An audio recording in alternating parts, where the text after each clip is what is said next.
USAs hemliga spionplan U-2 lämnar hangaren för första gången och året är 1955. Det kraschar omedelbart. Planet modifieras och lyfter snart igen. Det flyger högre än alla andra plan och når atmosfärens yttersta gräns.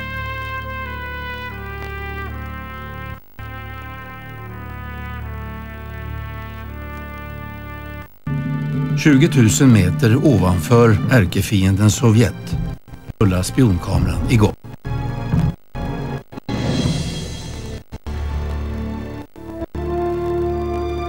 Och dokumenterar militära hemligheter. Sovjets nya långdistansbombare står i långa rader.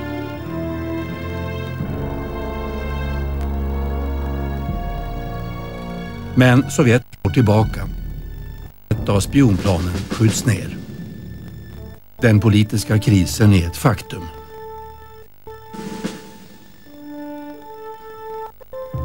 Men U-2:an flyger vidare under senare kriser och krig. Spionen i skyn.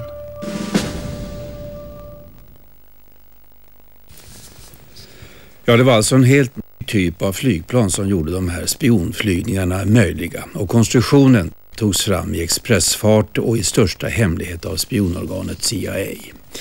Orsaken till brådskan var alltså det nya bombplanet som kunde nå USA med kärnvapen ombord. Man visste att det fanns, men inte hur många plan som hade byggts.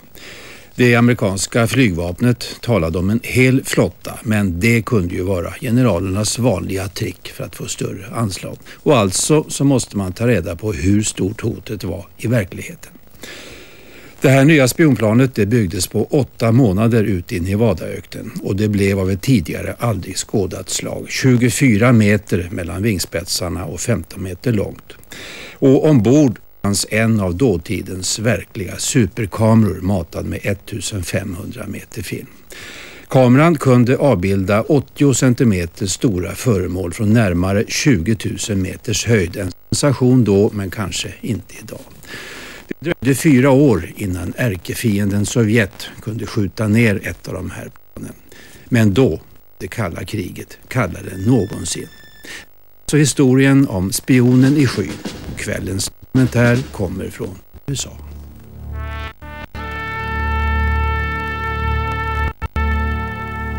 Den 1 maj 1960 stod ett mystiskt amerikanskt flygplan klart att ge sig ut på ett hemligt uppdrag i Sovjetunionen. Planet skulle flygas av den 30-årige Gary Francis Powers, en av den handfull piloter som tillhörde CIA. Flygningen ingick i ett projekt som var som hämtat ur en spionroman. Before they restart talking, turn the water faucet on the bathroom, turn the radio up, volume radio pretty high, and in this case that somebody might be bugging the room. And boy, these guys are pretty sneaky, you know, top spy. He said, we've got a program. It will offer you all the things that a fighter pilot likes. Exciting, cheap thrills, some money, and a fine thing for the country. And I couldn't resist that.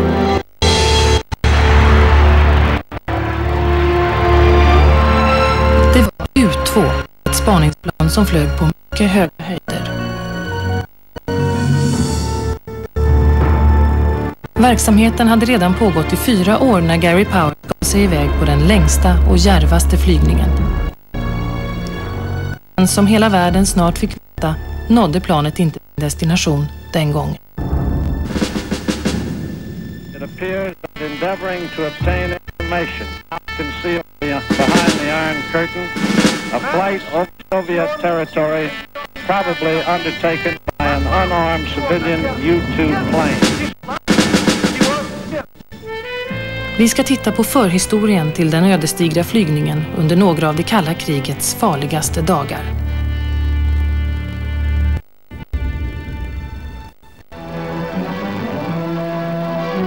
It's Operation Alert 1955. With the White House in the background, Washington is one of scores of cities in the nation's greatest air raid drill. På 50-talet var amerikanerna rädda för att drabbas av ett överraskande kärnvapenanfall. The chief executive heads for a secret retreat. The first time the government has abandoned the capital since it was burned in the War of 1812. Sovjetiska bombplan kunde nu flyga över haven. In terms of national security, it was a very difficult time. I mean, we've been allowed to be isolationist because we have the Atlantic Ocean on one side and the Pacific Ocean on the other. Suddenly they have shrunk to ponds, and there is fear, paranoia, and it's made worse by the fact that the Soviets are totalitarian. And here's the hidden center of government, a tent city within a radius of 300 President Eisenhowers militära rådgivare hade informerat honom om att USA svävade i maximal fara. To determine whether or not the government is prepared in time of emergency to continue the functions of government. That's how tense and uneasy we were. We were engaged in this titanic struggle with a potential enemy, an adversary that lived in secrecy and about which we did not know, and therefore we were triggering paranoia in them as we were triggering it in us. Det sovjetiska samhället var så slutet att till och med Moskvadelen av telefonkatalogen var hemlig. De små informationsfragment som väst lyckades skaffa sig var svårtolkade. Ett dramatiskt exempel på det var när ryssarna under första majfirandet på Röda torget introducerade ett nytt bombplan, som i väst fick namnet Bison. Planet skulle kunna flyga ända till USA med en last av kärnvapen. Bland åskådarna på hustaken fanns också amerikanska observatörer. The Russians knew that we had people on the roof of the U.S. Embassy photographing their planes. One day a plane would come by and it would have the number, say, 12. And then the next day a plane would come with 19. And then another day, 25. And so the Air Force was quick to say, well, they have at least 25 airplanes. Underrättelseexperterna påpekade att det var möjligt att ryssarna bluffade genom att måla några få flygplan med olika nummer från gång till gång. Men för det amerikanska flygvapnet var det ett bevis på en farlig sovjetisk överlägsenhet när det gällde bombplan. Moscow skies are filled with the first public display of Russia's newest combat aircraft, startling Western observers with their quantity and quality. A shock to the complacent, a spur to the alert. The Air Force contended that the Soviets were building many more bombers than we were building, and we wanted more money to build more bombers. Eisenhower never really trusted the Air Force. He always thought they overstated their case.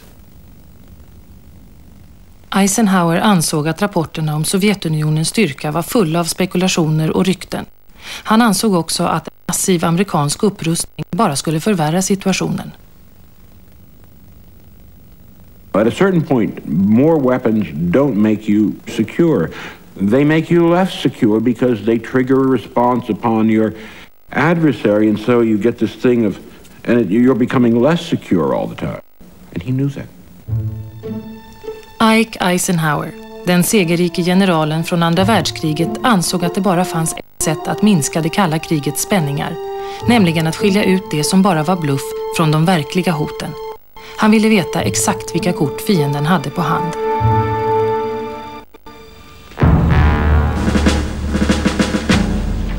Och det pågick redan försök att spana bakom järnridån.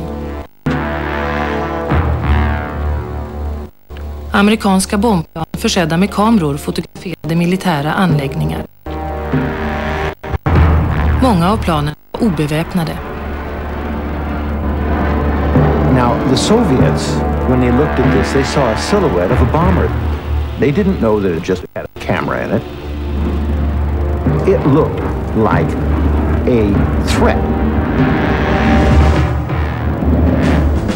Ryska jaktplan anföll.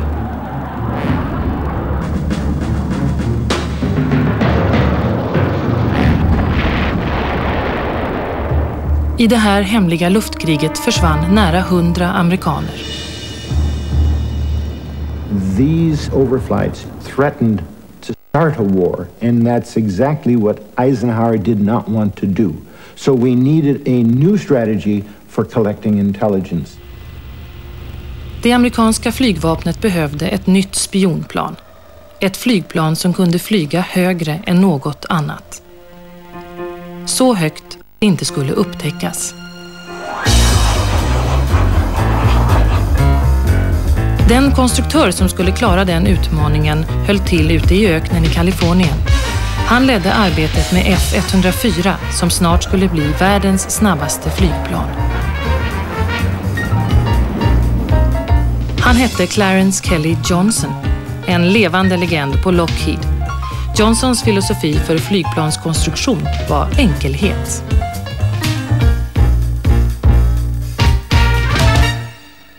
Kelly was one of the most hated individuals outside of his own domain that I ever knew, because he was great, he was good, he got what he wanted, such as engineers, technicians, shop workers, and when he got what he wanted, he went to work with it. Johnson hade talang för okonventionella konstruktioner. Han gav F-104s vingar ett bizarrt utseende med rakbladsvassa kanter så att planet kom upp i dubbla ljudhastigheten.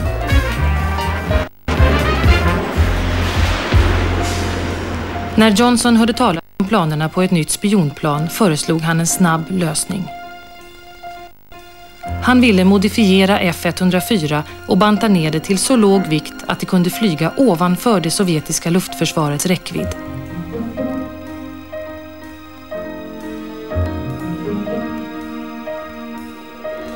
Men flygvapnet förkastade Johnsons förslag. The Air Force was really institutionally incapable of building Kelly Johnson's proposed airplane because it believed that every aircraft it built had to be combat ready. This required armor plating, guns, wheels, everything that made the plane too heavy to fly high enough to avoid interdiction. Men för Eisenhowers syfte var det flygplan som Johnson hade föreslagit perfekt. Ett militärt plan med beväpning skulle vara allt för provocerande. He knew there were dangers in it. He did not want an Air Force person flying it. And he knew that he was doing something that, if it were done to him, would drive the American people off. I mean, if we knew that the Russians were circling overhead, photographing us, we would, that's an act of war. Eisenhower ansåg att det nya spioneriprojektet skulle handhas av den civila underrättelsetjänsten, CIA. Den nyutnämnde chefen, Richard Bissell, gav CIA en ny inriktning. Bort från det traditionella spioneriet mot en högteknologisk underrättelseverksamhet.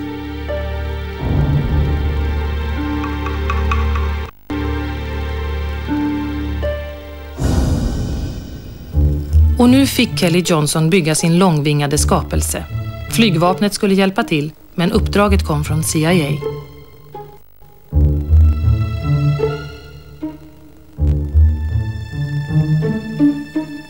Kelly called me into his office, and those typical little squinty eyes of his, he said, "Tony, you want to fly my new airplane?" And I said, "What's it like? What is it?" He can't tell you. It's just like divorcing your wife. You're not going to talk to her. You're not going to talk to anybody, because what we're going to do is one of the most secret things that's ever been done in this country. Don't tell your wife, don't tell your mother. He wouldn't have told God if God didn't need to know. Johnson styrde sin personal med järnhand. Han hade lovat CIA-chefen Bissell att ha planet klart inom 8 månader.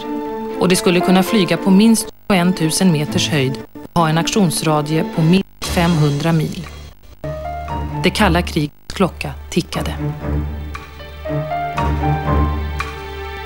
This is a Conelrad drill. By order of the Federal Communications Commission, all standard radio and television stations in the United States are off the air in the first daytime test the Conelrad system of emergency broadcasting. I den topphemliga anläggningen Skunkworks, dit de flesta av Lockheeds anställda inte hade tillträde, började Johnson och hans personal arbeta. Baldwin, who was chief design type, began to make the drawing that would show where everything went. And he put in the fuselage successfully, but when he 600 square foot of wing on, it just ran right off the end of the board. Spännvidden var 24 meter. Vingarna skulle vara ytterst lätta men samtidigt orka bära upp flygplanskroppen. Kelly's airplane was more closely allied to a sailplane than it was to an airplane. It was just as fragile as sailplanes. In fact, he used the same technology. He bolted the wings onto a very lightweight fuselage. And if you let the power on and didn't climb, you'd go up to a speed and the wings would just blow off. Flygplanskroppen var 15 meter lång och hade ett tunt skal av aluminium. När en mekaniker råkade stöta till planet med sin verktygslåda blev det en stor buckla.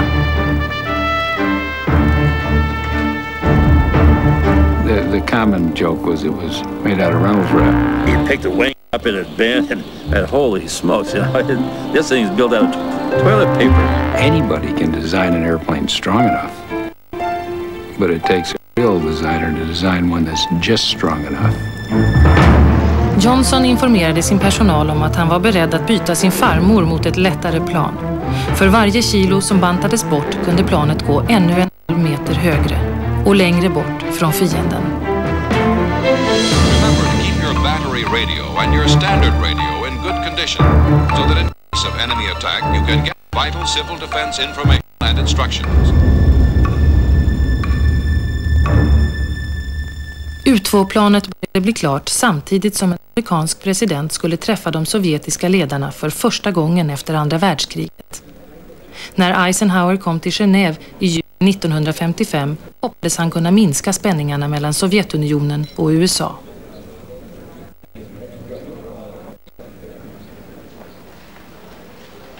Han presenterade ett förslag som innebar att båda länderna skulle få rätt att använda flygfotografering för att kontrollera varandras militära anläggning. I think that I would allow these planes, properly inspected, peaceful planes, to fly over any particular area of either country that they wanted to. Om ryssarna gick med på förslaget skulle Eisenhower inte behöva kränka det sovjetiska luftrummet med U2. I always thought that Eisenhower had the deepest understanding of what the impact would be worldwide and in the United States if one of these aircraft lost were shot down. Sovjetunionen avvisade förslaget och Eisenhower hade redan i förväg sagt att om förslaget inte godtogs så skulle U2-planet sättas in.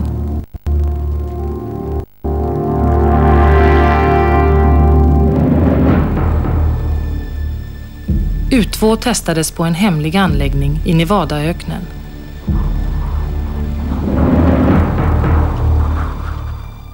Kelly Johnson kallade den för Paradise Ranch. I mean, this place was really remote. There wasn't a lot of looky-loo government people out watching. We just worked to get that airplane ready. When they trust you, you don't dare let them down. Den 1 augusti 1955 rullade prototypen för U2 ut för det första stora testet. The first taxi test was due north. I crawled in the airplane, buckled in, as though I was going to fly it. It was flyable, only taxiing. Kelly said, take it up to 50. Well, that was 50 knots. So I did. And when it came to stopping it, the damn brakes weren't any good. And I coasted for about 2 miles north. And we're driving this Willie's pickup truck, chasing Tony across the dry lake. They caught up with me, and I told them what had happened, and brakes are no good. And Kelly said, well, you got to burn them in. This was One of the procedures in the old days, you'd get brakes real hot and then they'd start to work pretty good. And we turned the airplane and Kelly said, let's take it back to the barn, take it up to 70. So I ran it up to 70, chopped the power, pulled the throttle back in idle. And all of a sudden, he's in the air. And the attitude was terrible, and I was afraid that the airplane was going to crash on the left wing. And essentially, that's what it did. I kicked up a big pile of dust, and they said Kelly almost fainted. He didn't even sit down. He went right into that cloud of dust. He couldn't see anything. Fortunately, when we come out the other side, the airplane was sitting there and the tires were on fire. Kelly was pretty irate and said, what happened? And I explained right off the bat. I said, I took it up to 70 and I didn't realize it at all, and this damn thing took off and I absolutely did not know it. U2-planet verkade oberäkneligt, men arbetet fortsatte i samma snabba takt. Kelly hade lovat CIA att ta planet i luften inom 8 månader, och nu var det inte ens en vecka kvar av den tiden. Alla problem med landningsstället var ännu inte lösta. Vingarna var försedda med stöd som skulle falla av när planet hade lättat. U2s landningsställ vägde bara hälften så mycket som ett konventionellt, men det var svårt att landa med det. Noshjulet först, sa Kelly Johnson, men det höll inte Tony LeVere med om. I went to the Air Force pilots that flew the B-47 jet bomber, which had the same kind of a gear, and I asked them, how do you land this airplane? He said, you land it 2 points, front and rear wheel. You never landed on the nose wheel. And they made the point. Tony LeVere is almost as opinionated as Kelly is in how something ought to be done. Well, we argued about it, and he wouldn't yield, and I wouldn't yield. Kelly knows how to fly, and Tony knows how he's going to fly it.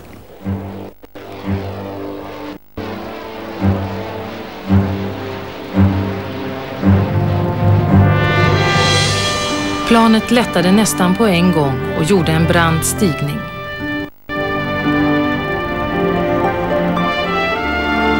The airplane loved to fly. The nickname was Angel, and that was because that's what it wanted to do. It headed for the stratosphere when it took off. Kelly Johnson observerade U2 från ett annat plan. Hans okonventionella konstruktion fungerade. Nu gällde det bara att få ner planet på marken. Then it started to darken and it started to rain. And I came down and tried to put this thing on the nose wheel like they wanted, ever so gently. And the moment that airplane touched the ground, it started to go into a porpoise.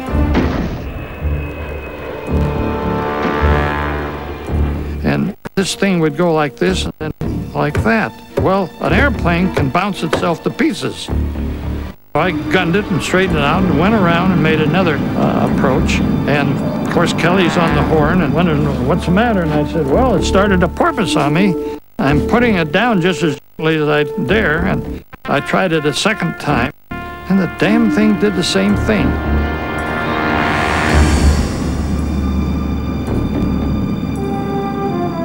There was a time during that episode of landing attempts that we were not at all sure that we were going to succeed.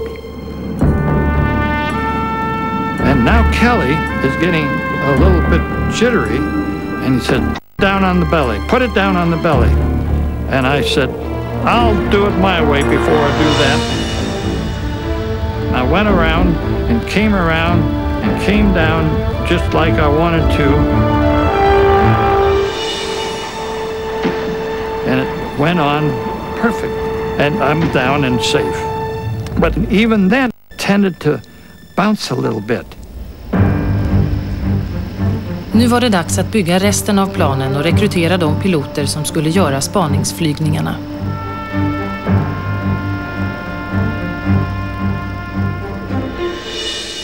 Det kom 29 piloter till Paradise Ranch. De hade begärt avsked från flygvapnet för att dölja sin militära bakgrund.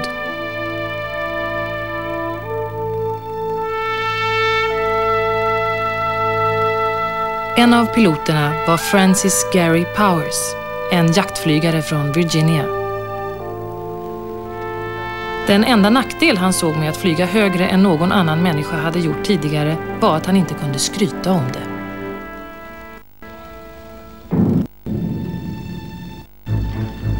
Piloterna i CIAs hemliga flygvapen upptäckte snart att planet ännu inte var felfritt. Motorerna stannade under flygningar, olja läckte ut och rann ut över vindrutan. Och man tog itu med varje problem på Kelly Johnsons eget speciella sätt, medan datumet för det första uppdraget kom allt närmare. We weren't grounded for 2 weeks waiting for some genius to figure out what to do or to make the parts. We had a flight and it landed.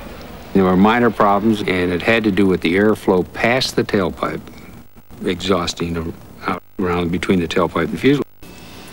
And Kelly turned to me and told me to cut a ½ inch off the back end of the airplane while he stood there and watched me. And I cut the ½ inch off the back end of the airplane. He said, okay, take off, I'll try it again. I mean...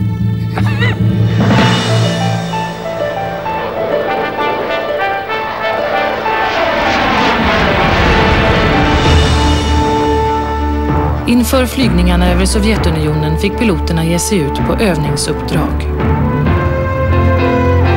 They would put us on 100% oxygen and we would do what they call pre-breathing. You need to get the nitrogen out of your system to avoid what is referred to amongst divers as the bends. When the guy made a max power takeoff, it was like standing under Niagara Falls, you know, for a few minutes, and it crackle, real crackle noise. Piloterna skulle iaktta radiotystnad. De fick klara sig helt på egen hand i upp till 10 timmar och de sökte sina mål med hjälp av kartor som de hade i knät. Days, we were setting records every day. The view from up there, the sky turns a dark, dark blue. You look straight down and just be just like normal daylight, but you looked up the horizon or up the sky, and a lot of times you pick stars out.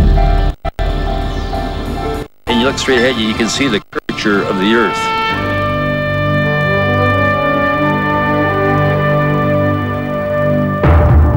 Från 20 kilometers höjd fotograferades jorden med U2s kamera. Den kunde ta skarpa bilder av föremål så små som 80 centimeter i diameter och den kunde ta en serie fotografier längs en 50 mil lång flygsträcka. It was a panoramic camera and it would fire in 7 different positions. First vertically, then fire, fire, fire, and then come back and would repeat it. We would photograph a swath from Washington to Phoenix, Arizona. På varje uppdrag var drygt 1,5 kilometer film laddad i kameran. Det gjorde att man inte kunde låta filmen rulla från den ena sidan till den andra på vanligt sätt. För då hade det varit omöjligt att hålla flygplanet i balans under hela flygningen. They undertook to solve this by using 2 rolls of film that were counter-rotating. So there was one roll at the back and another roll at the front. And each one came across and took a picture. So that picture number 1 was on the front of the rear roll and on the front of the front roll. And they would go by this way. And you'd keep taking these pictures, 1, 2, 3, 4. And then later on, after they're developed, you could put them together. It's really great. Some of these were brought to Eisenhower's attention. We actually flew one mission over his farm. Not only could he see his prize cattle, but he could see the feeding troughs. And then they had added a new addition to his house, and we have a photograph of the new addition. My recollection is that Eisenhower said, this is close to incredible. The idea that from 60,000 feet or more, you could see that kind of detail, you could achieve that kind of resolution, was really awesome. I juni 1956 gjorde den amerikanske flygvapenchefen Nathan Twining ett officiellt besök i Moskva. Kongressen hade just fått höra att Sovjetunionens flotta av långdistansbombplan skulle vara dubbelt så stor som USAs i slutet av decenniet. När Twining blev inbjuden till det sovjetiska flygets dag såg han en möjlighet att själv göra en bedömning av de uppgifterna. Massed helicopters lead the way, followed by light planes, flown by men and women of civil air defense. Higher up, massed planes spell out glory to the Soviet Union. Men ryssarna avslöjade ingenting. As one famous observer has previously stated, there are no experts on the Soviet Union, only varying degrees of ignorance. Eisenhower ansåg att tiden var mogen för att låta U-2 flyga.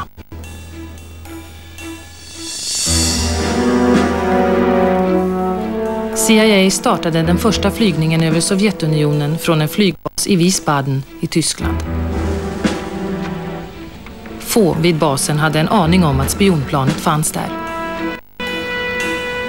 No drama, no drumbeats or fanfare. There's this flying, taxiing out like World War II with your Spitfire canopy back and a white scarf. You're buttoned into this baby.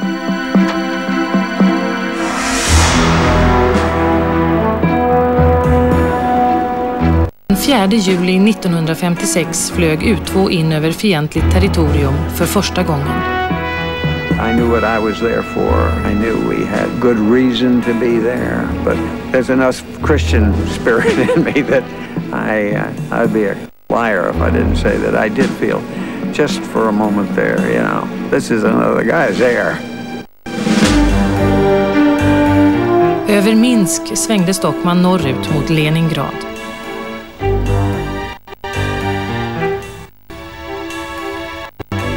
Plötsligt fick han syn på något som inte borde finnas där.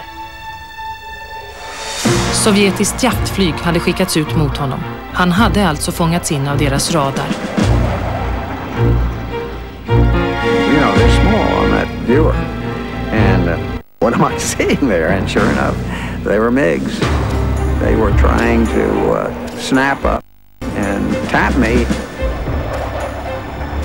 We'd been told, and I believe Kelly Johnson 100%. For a couple of years, gang, they're not going to be able to touch you, and they weren't. They weren't. U-2 flög för högt för att MiG-planen skulle kunna komma åt det. Men nu var spionplanet inte längre någon hemlighet. När U-2 flög i Sovjetunionen för första gången befann sig ironiskt parti- och statschefen Nikita Khrushchev i den amerikanska ambassadörens residens i Moskva. My father couldn't understand why Americans didn't the 1st of July, because the second time in our post-war history when all the Soviet leaderships went to the American embassy to your Independence Day.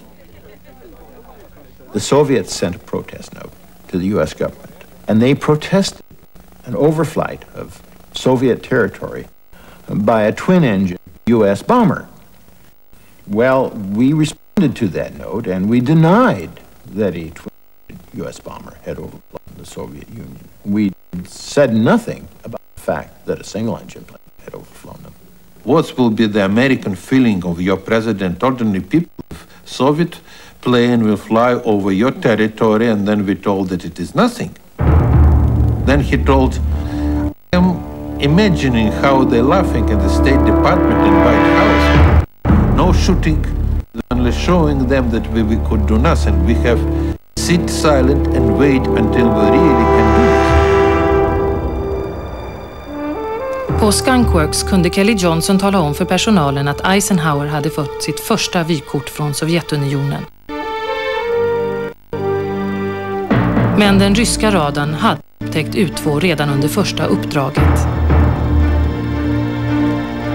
One of the little-known facts that came out of World War II was that we gave the Soviet Union all of our radars, and they used them. And we knew the problems that were endemic to these radars. Now, what surprised us was that the Soviets had built their own radar by this time, and lo and behold, they saw us. U2 stora platta vingar var lätta att fånga in med radar. Planet måste göras svårare att upptäcka.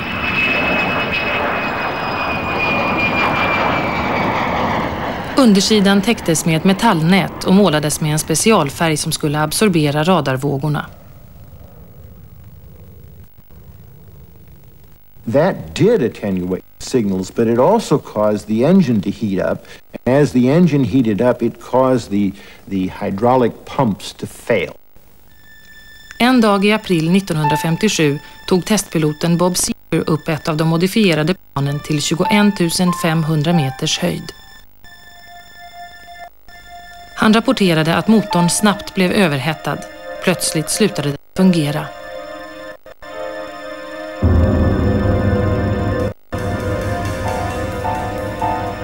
He had to bail out because the plane stopped functioning. And in those days there were no ejection seats. He climbed out of the aircraft and was hit by the tailplane and killed. The airplane had come down from altitude in a flat spin and hit the ground pretty flat. It was pretty intact. The wings just folded forward like that, not a great distance. And Bob's body was there. He said you could see him laying there. Det tog 3 dygn innan personalen på Skunkworks hade hittat vraket.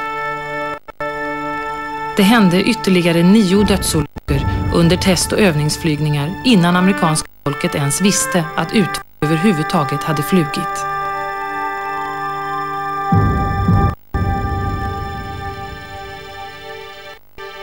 Filmen från de första överflygningarna levererades till en byggnad i Washington där det fanns en bilfirma och ovanför den ett hemligt laboratorium.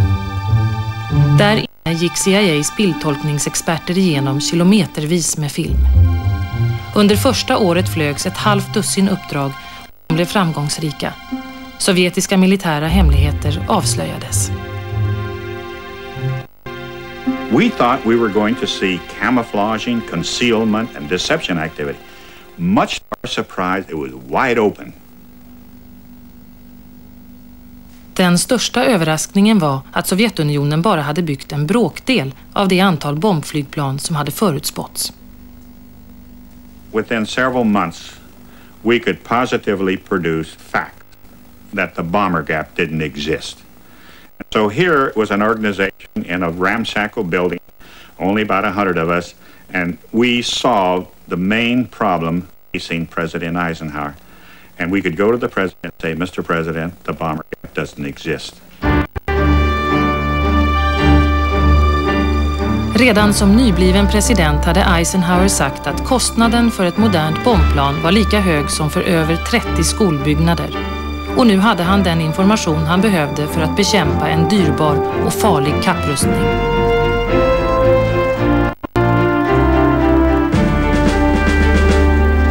I Washington trodde man inte längre att Sovjetunionen var överlägset när det gällde antalet bombplan.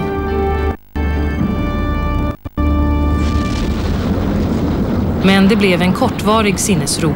Den ersattes snart av nationell panik när ryssarna hade skickat upp sin första satellit, Sputnik. There's something new in the heavens. When the French wants to have it, it's the thing. We fear this. The launching of the first Sputnik in October 1957 stirred up a hornet's nest in the United States. The Congress immediately seized upon the idea that there was a missile gap. Amerikanerna trodde att om ryssarna kunde skicka upp en satellit i rymden kunde de också skicka kärnvapenbärande missiler till USA. Senatens demokrater gick till angrepp.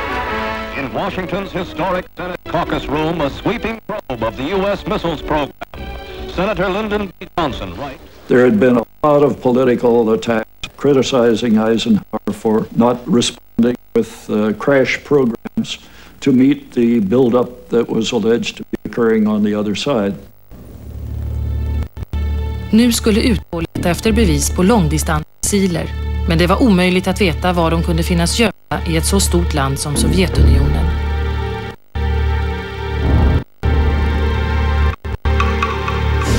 När det gällde att bedöma den sovjetiska kärnvapenstyrkan satte Eisenhower sitt hopp till den nya spaningssatelliten.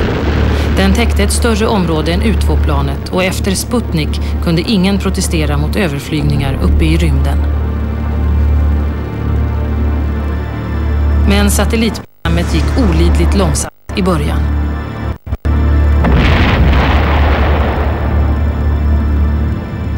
There were a lot of failures, but he was very steadfast.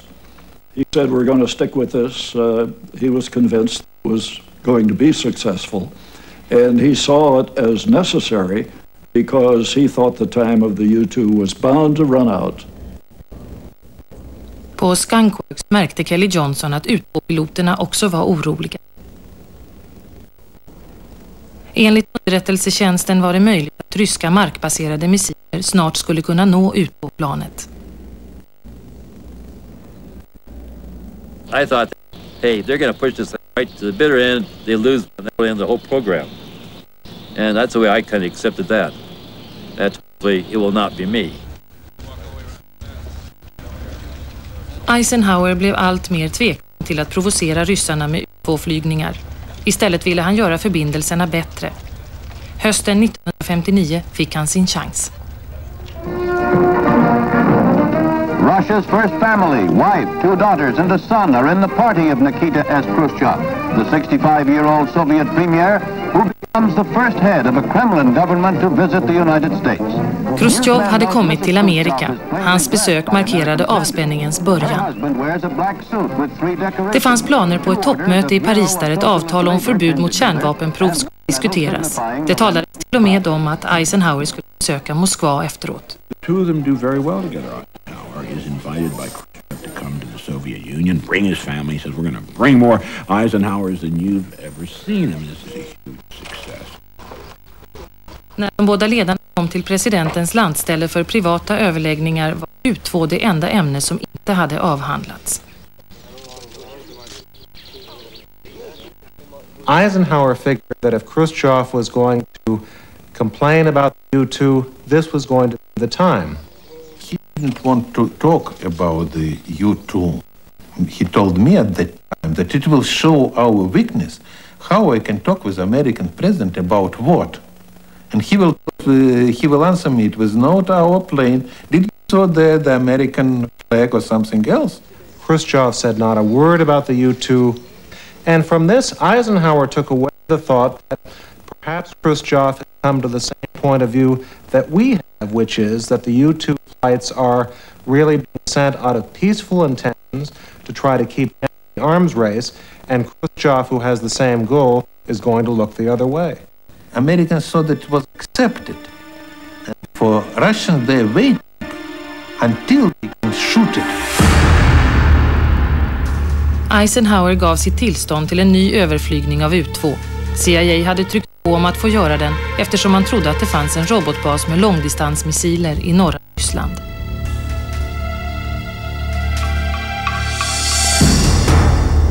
Det skulle bli den längsta överflygningen med U-2 och den skulle göras av Francis Gary Powers. Gary Powers was confronted with the first mission that we ever attempted to fly from one border to another border in a straight line. All other flights were generally circular in nature. They'd go in one place and come to another place, so that the Soviets didn't really know where we were going. Powers skulle starta från Peshawar i Pakistan och flyga över satellituppskjutningsrampen i Tiuratan, sedan över försvarsanläggningarna i Sverdlovsk och till sist över den robotbas som höll på att byggas i närheten av Plesetsk.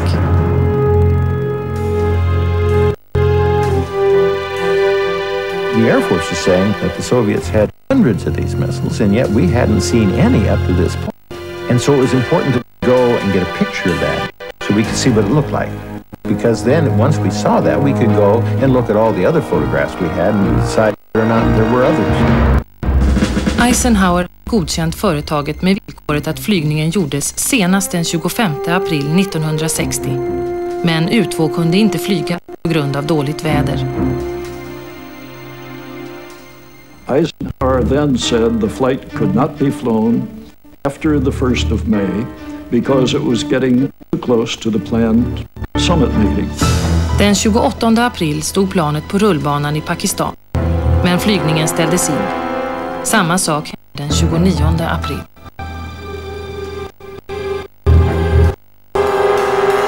The weather is bad over the target sites, so they canceled the mission and they had to ferry the aircraft back to Turkey. And after doing that about 3-4 times, the Russians are smart people. They can look at the weather and say, hey, tomorrow's going to be a good day. This guy's going to come tomorrow.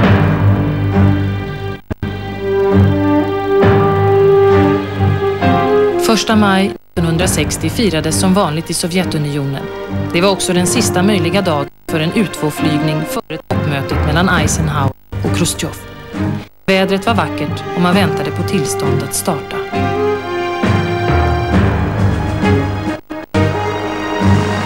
Frank is now sitting in the aircraft, and over there in the summertime, it is hot, hot, hot. He's in the cockpit, no shade. I took my shirt off, and I was trying to hold it over him, and sweat was running down his face. He was drinking wet. När klarsignalen gavs, larvades det med säkerheten. Meddelandet hade delvis gått via en vanlig telefonlinje. Ett brott mot föreskrifterna.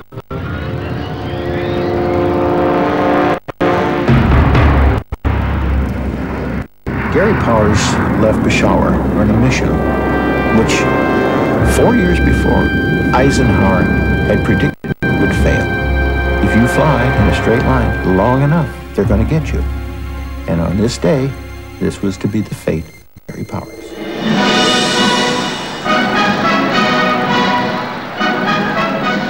Moskva fick Khrushchev veta att ett U2-plan återigen kränkte det sovjetiska luftrummet.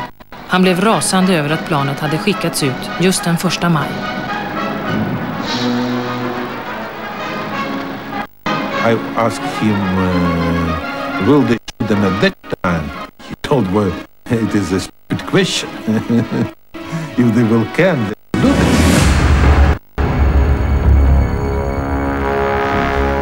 Powers första mål var uppskjutningsrampen i Tioratam, och den 1 maj var den vanligtvis hårdbevakade anläggningen nästan övergiven. 2 other divisions, Powers was lucky because he just flew between them. And after that, he flew to Sverdlovsk and he waited.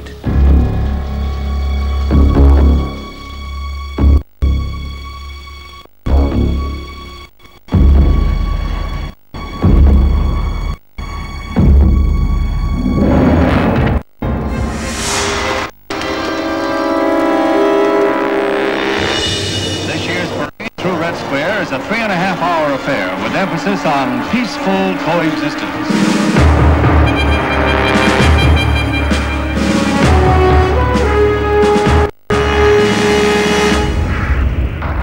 I called Eisenhower when we got word that the plane was overdue, had to be assumed to be lost. And I think that's the time when I told him that the winds may blow. Kelly Johnson blev uppringd i sin bostad efter midnatt. Morgonen därpå samlade han personalen på Skunkworks. Vi åkte dit över Sverdlovsk, sa han. Det var det. Nu är det slut. USA gick ut med en historia om att planet hade gjort väderobservationer och kommit ur kurs. It was just preposterous that he was on a weather mission and got lost. We knew that he was halfway through his mission and that he would have a large roll of film. And this film was not flammable. Filmen hittades av ryssarna och inför ett fulltaligt högsta Sovjet viftade Khrushchev med stora flygfoton medan han gjorde narr av de amerikanska påståendena om flygningen. Och sedan lät han en ännu större bomb brisera. Перед вами высотный костюм пилота. Man hade fångat piloten levande och visste att han tillhörde CIA. Не покидается. Американский летчик Фрэнсис Гарри Пауэрс застался живы, опустился на парашюте и был закрыт.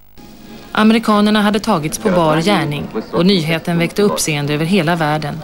Det var strax före toppmötet och Khrushchev hade inte längre något förtroende till Eisenhower. For Russians and for my father, it was the sign that Americans don't want really negotiate political questions. They try to show their military strengths and they want to show their fist. Khrushchev besökte toppmötet i Paris, men bara den tid det tog att fördöma USA för spioneriet.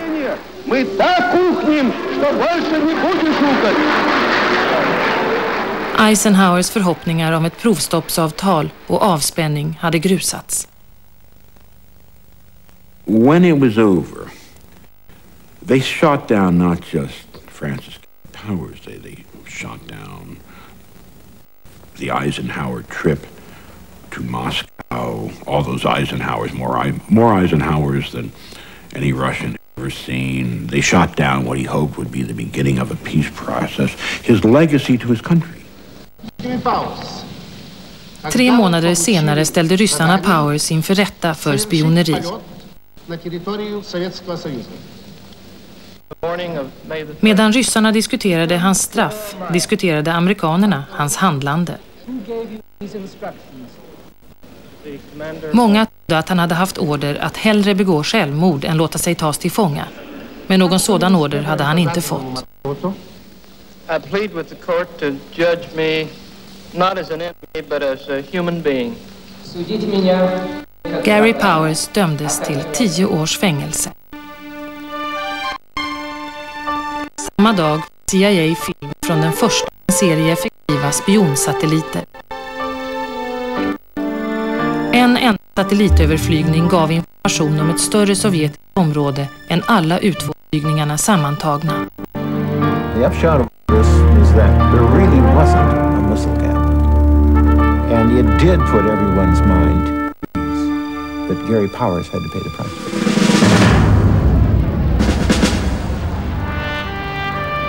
Powers blev fri efter 17 månader då han utväxlades mot en rysk spion. Hans flygning innebar slutet på uppdragen över Sovjetunionen, men U2 fortsatte att flyga. Upptäckten av missilerna på Kuba 1962 gjordes med hjälp av U2 och under Gulfkriget var planet fortfarande i tjänst. U2s konstruktör Kelly Johnson ledde Skunkworks fram till 1975. En CIA-chef har betecknat honom som en av tidernas största spioner.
Och detta var alltså berättelsen om det berömda U2-planet som slog höjdrekord på löpande band på 50-talet. Och det här spionplanet är faktiskt fortfarande i tjänst, bland annat som övervakare av Saddam Hussein och Irak. Vetenskapens Värld är slut för den här gången och detta är också vår sista sändning för i år. Men vi är tillbaka i januari och då på en ny sändningsdag. Vi flyttar från lördagar till söndagar i Grannkanalen. Och vi byter också sändningstid klockan 20 på söndagar alltså. Då ska vi bland annat berätta om de så kallade ismumierna, alltså om människor från forntiden som bevarats i djupfryst form. De här arkeologiska guldgruvorna kan man hitta lite varstans i världen. Och vi kommer att rapportera från Sibirien och från Alperna. Men vi startar i Sydamerika. Det här är Anderna i Sydamerika. Och här på bergstopparna offrade inkafolket åt gudarna för 500 år sedan. Det finaste offret av alla var barn, berättar krönikorna.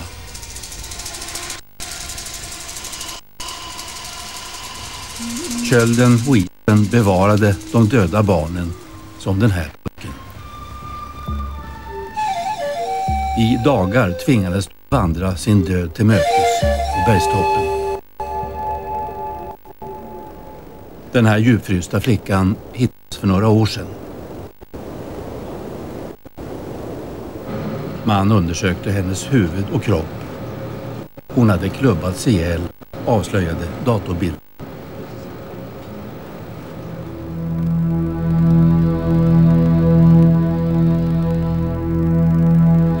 Isbarnen. I januari är vi alltså tillbaka igen med en serie på 3 program om ismumier. Till dess så önskar vi våra tittare en god jul och ett nytt år. Tack för oss, gott.